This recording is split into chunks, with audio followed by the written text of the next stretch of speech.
welcome back to Notebook TV powered by Gigabyte, work from home edition. So in this episode, we're talking to Sylvia Ray, independent filmmaker and AERO brand ambassador. In fact, she uses the AERO 15 OLED to edit the videos she directs, edits, and color grades for projects for herself and other commercial work. We talk a little bit about the challenges she's facing working from home, homeschooling, and dealing with having to share bandwidth here on the Notebook. By the way, watch all the way to the end and you'll get a sneak peek of a really cool music video. Right, we have independent filmmaker, director, editor, all around female and fabulous Sylvia Ray. She is our indie film AERO Ambassador. Thank you for joining. Welcome. Thanks for having me. Awesome. Sylvia, so this is our work from home edition because, well, pretty much everybody is either working or not working at home right now. How's it going for you guys? Well, it's been an adjustment for me because I went from having like 6 hours of work hours during the day to like maybe 1.5 because I have 2 kids and they're not allowed to go to school or anything like that. And then one is actually required to do like schoolwork that I have to figure out on their shitty little Chromebooks. So, right. And then my husband is a VR director at Magnopus, and they're full steam ahead, just like working. He's in meetings all day long, and he's the person who, you know, makes the money for us to survive. And so as an indie filmmaker, it's been really tough. Right. I think a lot of people can relate to that right now. There's a lot of adjustments we have to make, and you know, across the board. So yeah, I think that, you know, everybody has different struggles. You know, some people are feeling isolated, whereas I can't get a moment by myself, you know, so it's all, you know, it all varies. But I'm trying to make the most out of what I have.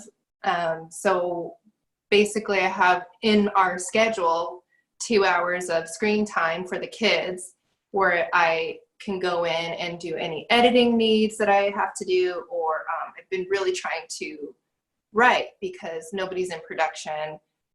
Nobody's really doing that much like indie filmmaking out in the world right now. Right. So I'm in post, thank goodness. I just wrapped a commercial for a tech company, and I'm in post for that, and we're at the very tail end of the edits.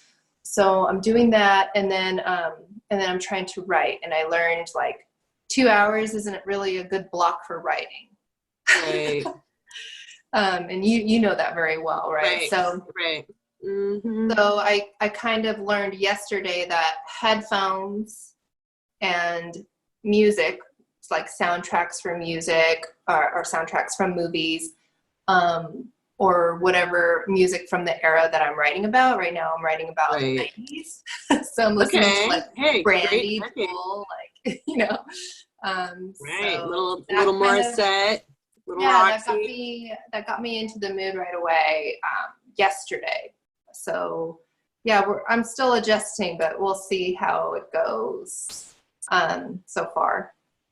Awesome. Well, yeah, speaking of working from home, as my email tries to connect to something, if my screen is going blank, that's why. Yeah. Okay. So yeah, I've heard from other filmmakers and people I know in the industry, they're kind of facing the same deals. But for our viewers, when you talk about post, we're talking post-production. So on the AERO, because you are our indie film AERO ambassador, you've got the AERO 15 OLED XA, and for our techie people out there, it's got an i7 core, it's got an RTX Studio 2070 card, and an OLED. Ooh la la, there it is. Yeah. How is that helping make the most out of your post-production, and what are you doing in post-production? Are you coloring? What are you doing? Right now I'm in the edit for a commercial, and it's I saw, like, I foresee the school shutting down, so I went super hardcore on getting a final edit done and knowing my footage the best that I could before going into rounds of notes with the client. So now I get, I'm just waiting on notes, and then I do my quick edits with the minimum amount of time that I have. So it's going okay. It's going well. Thankfully, I have this laptop because I do have like a setup. I don't know if you can see, like I have my PC. I have a little bit. Yeah, I have my computer and my PC here, but I live with 3 other adults and they're all working from home, and this is the only quiet place in the house. Right. I think a lot of people can relate to that too. People have roommates, people have families, everybody, you know, that is working right now is working from home. And then there's the bandwidth issue because of that. Yeah, definitely. And so with the laptop, with the AERO, I'm able to go in my room and do quick edits when needed. And I've been doing that before the shutdown of everything, because I'm just more comfortable in my room. I like working from my bed, and the biggest like impact from my laptop has been just the color quality is like way better. Oh, I love that. I love hearing that. Well, because like, I mean, I would color with my 2 monitors that I have, and I would calibrate them, you know, properly to do like correct color grading. It's just still not as good as the OLED screen on this laptop. So yeah, that's after I finish this edit for the commercial, I'll move into the color space really quickly into I use DaVinci Resolve to color grade, and then that'll be the last project until something else comes up. Right. Yeah. I understand. Yeah, like I said, some friends have had projects canceled. They were going to start some neat stuff. I was a producer on one of them, not part of Gigabyte, just indie stuff. And we've had to, of course, stop because we don't want anybody to get sick or make anybody else sick. So we've just shut it down. It's temporary. Speaking of software, you mentioned you use DaVinci Resolve. What else do you use? Primarily to edit, I use Premiere. Okay. So Premiere's what I like to go to for editing. I do know how to edit in DaVinci Resolve. I did a extensive training with them at their Blackmagic studio in Burbank, and DaVinci Resolve is so cool because you can literally go from organizing your media, editing, to audio, to visual effects, to color grading, and to delivery. You can do the entire workflow through that, but for me, since I learned in Premiere how to edit, and it's just quicker, and I don't know, it feels more tactile to me, I go into Premiere and I do my edit there. I make my proxies there. I do all the things like pre-color in Premiere. Right, I totally hear you on that. You know, I think a lot of times when we start with a software and we just know it better, it's kind of, and we have to work fast, a lot of times we'll just stick with that. I'm that way with Word, you know. A lot of people will design books with InDesign. I use Word and I do a great job of it. Yeah, but again, it's years. So I think everybody has a comfort zone. How important is it? I mean, obviously we want to stretch and we want to learn and we want to grow. In fact, right now is a great time for people to learn new skills because we're at home. In fact, I wrote a blog post about that. You can go check it out. There's even a free stop motion animation software. I want to check that out. It's like cool. You can do finger puppets. But I think there's a time to stay in the comfort zone. When do you think that is? You think there's a time to stay in the comfort zone? Yeah. Sometimes. I mean, but sometimes. Ideally, it would be cool to like get paid to learn how to use new software and learn on the job. You know, that would be really cool. Or like, hey, I know you're not great at animating, but like, let's give you like a little bit more time to figure this one thing out. You know, like that would be nice. Wouldn't that? But you know, when you're going from gig to gig and you're trying to turn over the jobs and get paid to pay rent, stuff like that. Like that's when you kind of just like stick to what you know, get it done quick and efficiently, and then move on. But right, exactly. Now, how long does it take, like for an average commercial, how long does it take for you to do the edits on that? It depends. So this last one that I did was a lot of interviews, and it was shot docu style. So it was a lot of footage in the beginning to go through and find the like actual usable footage. Right. But typically if I'm doing something narrative, I shoot and direct like an editor, because that's, you know, do that as my like side gig. And so I don't typically have too much footage when I'm editing, and so it's easy for me to kind of find my selects and like move on from there. And that's the coolest part. Like you can't wait to get home and like put it together, you know, because you want to see what the finished product looks like. But this last commercial I did was totally docu-style, docu-series, like documentary interview style filmmaking, and people just talk forever. So so you can imagine what that's like editing. Wow. So that took a while. That took a while in the beginning, but when you find, like when you kind of like sculpt it into a way where that's usable, from there it's just kind of fine tuning everything, and that's pretty quick, I would say. Nice. Great. Yeah. So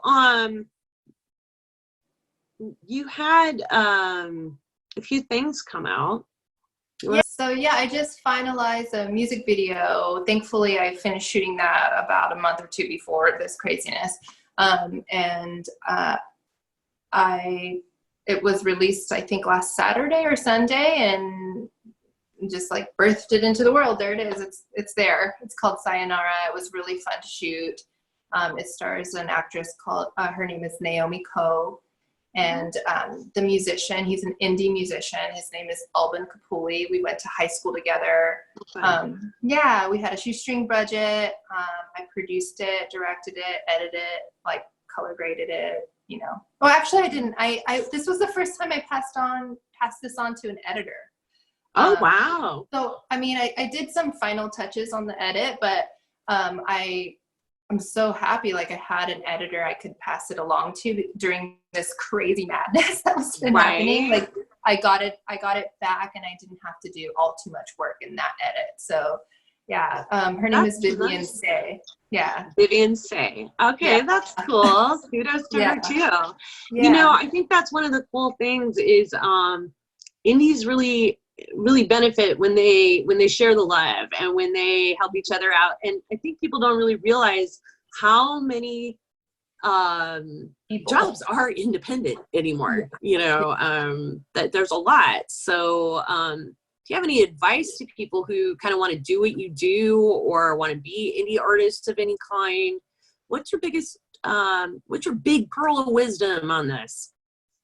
Wow, big pearl of wisdom. Yeah, it's something I had a professor in college who used to say, Dr. Rivers, I did not have a PhD.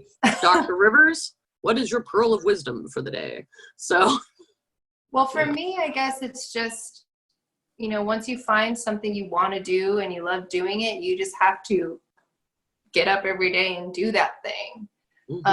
So for me, it was directing. My love is directing. But there are a lot of different things that have to like be put in place before people just can do directing jobs, which is why I learned how to edit, which is why I learned how to do the things that I've done. So if you want to be a freelance editor, it's as simple as opening up a software, learning the software, doing a few things for free or doing a few things on your own for yourself. Eventually building up a body of work, and then start charging people to do what you do.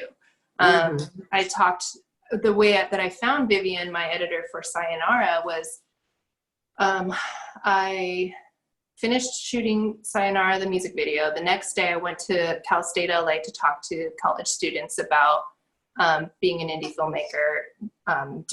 It was through Women in Film. And so afterwards, because I told them that I was an editor as well, the editors all came to me and gave me their emails or asked for my email or whatnot. And so I was like, this is a sign. Like, I'm super busy right now. I just wrapped on this music video. I could really pass this edit on. And one of them in particular emailed me. She was tenacious. She's like, I'm going to email her. You know, she did.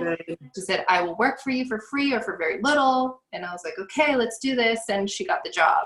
And she got paid because I told her you should charge people if you have. Right. Yeah. Isn't that one of the nice things as we start to move forward, being able to help lift other people up or teach them from our own mistakes? And you do that a lot. You're very active in the women in film community. Let's just briefly talk about that, because that is just really a core of who you are. What's important to you?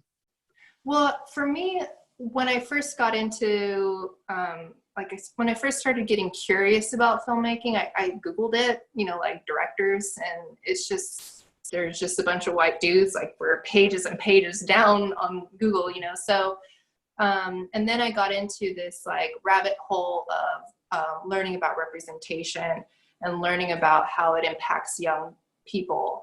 And reflecting on how it affected me. Like, I didn't even know that being a director was even a job until like I, you know, clearly thought about it as an adult. So film school wasn't a thing for me. So once I kind of delved in and learned that this was my passion, I reached out for my people. Like, so I found communities like Women in Film, Alliance of Women Directors, smaller ones like the Chicana Directors Initiative. Like, just, there are so many resources and so many groups of people that if you're just starting out, it's basically like film school. You ask questions and people want to genuinely help you. And so like, oh, you know, I need insurance for my, you know, for my short film, but I don't have like $2,000. What do I do? And people will help you figure it out. And so for years, that's what I've been using as my film school, are these like basically mentors. And then from then on, like, I'm trying to pay it forward with the people who are ambitious to do the same thing. So, yeah. I think that's important. Yeah. In this world of the internet and technology, isn't it amazing that we can have the tools, portable tools now? You know, we're not stuck with workstations. If, you know, depending on the model and the specs, our laptops are just as powerful as, or more powerful than some people's desktops. In fact, Mark Nazal, our AERO brand ambassador, who's the VFX artist and supervisor, he's actually doing studio work on the AERO 17 HDR right now because he's on a work from home order like everybody else. And they said it couldn't be done. It's being done. So, I mean, without the technology, like, we can't do our work, even to write, even to like open up like an email and like connect with the world. Like, if we didn't have like the proper specs on our laptops, like, it would be really difficult. It would be like working on my kids' like Chromebook. I'm not trying to like bash anybody or like just the different softwares that he's going through and the workflow. It's like, I want to rip my hair out because it's so difficult. Like, all you want to do is like have a nice piece of like hardware and software and just like do the work seamlessly, send it off, you know, like, it doesn't always work that way. It's something that doesn't hang up or stutter or chug or freeze is a good thing. And especially when it's your livelihood. I know you have a busy schedule today, Sylvia, and I wanted to thank you for joining me. Stay well. Thank you. Stay You sane. too. You too. Doing our best. And we'll talk again, hopefully in a studio in the not too distant future. I think that'll be cool. But for right now, thank you for coming to the Notebook Home Edition. Thank you, Lori. Thank you. Isn't Sylvia just inspiring? There's just something about her character that just really inspires me to be my most creative self. We are very proud at Gigabyte Notebooks to have Sylvia Ray as part of the Gigabyte Notebook family. So go ahead and check her work out by looking at the links in the description below. Don't forget to subscribe to our channel so you never miss an episode. Sayonara, should've known it from the start that all these little lies would finally drive us both apart. Trying to not forget